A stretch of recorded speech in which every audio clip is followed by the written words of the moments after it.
15-летняя пианистка из Уфы покоряет Америку. Девочку-вундеркинда Дину Даутову заметили во время прослушивания на музыкальном конкурсе в США и пригласили на 4-летнее бесплатное обучение в Штаты. Чем же юная уфимская пианистка заинтересовала американского слушателя, выясняла наша съемочная группа.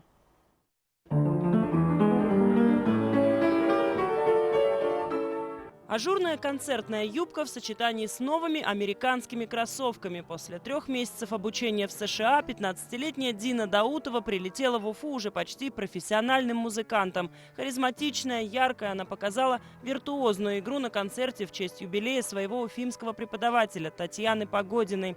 При этом педагоги и друзья отмечают, юная пианистка изменилась. В манере исполнения появились артистизм, уверенность, а в речи чуть наигранный американский акцент. Там меня развивают больше как артиста, как музыканта на сцене. И с первого урока с меня требуют уже произведение в каком-то темпе, а не просто разбор. Я честно говоря, слушая ее в зале, сразу почувствовала влияние иного менталитета. Она стала гораздо как-то увереннее, смелее. Но чего бы хотелось пожелать? Больше певучести в звуке, да?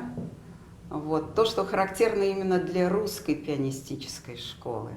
Все началось с того, что девочка отправила на международный конкурс запись своего выступления. Пианистку заметил известный профессор университета Миннесоты Александр Брагинский, эмигрировавший из России в 70-е годы. Поначалу семье Дины предложили платное обучение в США, но сумма оказалась неподъемной, и родители отказались. Тогда спустя какое-то время ее пригласили учиться бесплатно, и теперь, наоборот, Дина получает стипендию. Американские педагоги оценили в российской девочке желание уйти от шаблонов и проявлять индивидуальность даже в исполнении классической музыки. И мне сказали, что меня принимают, и мне оплатят мое обучение там. Это был самый прекрасный момент в моей жизни, потому что я поняла, что мне предоставляется такой шанс полететь и учиться в Америке у такого невероятного профессора.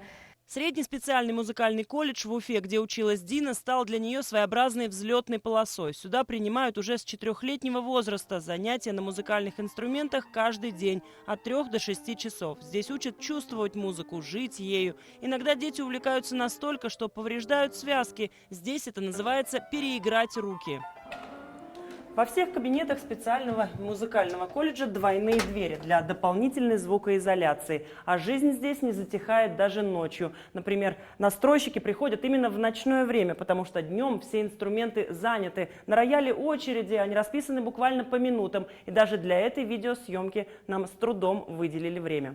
Заслуженный работник культуры республики, педагог с 40-летним стажем Татьяна Погодина вырастила многих известных музыкантов, называет себя счастливым человеком и гордится своими учениками. Говорит, гениев обычно видно сразу, но для успеха одного таланта мало.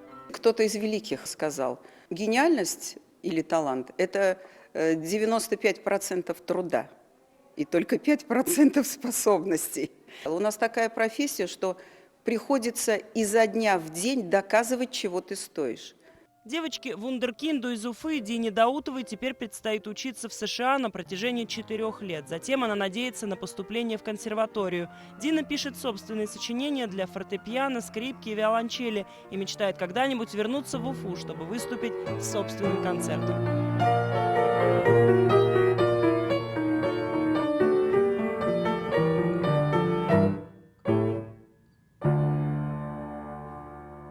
Юлия Нигматуллина, Булат Садриев. Новости Уфа.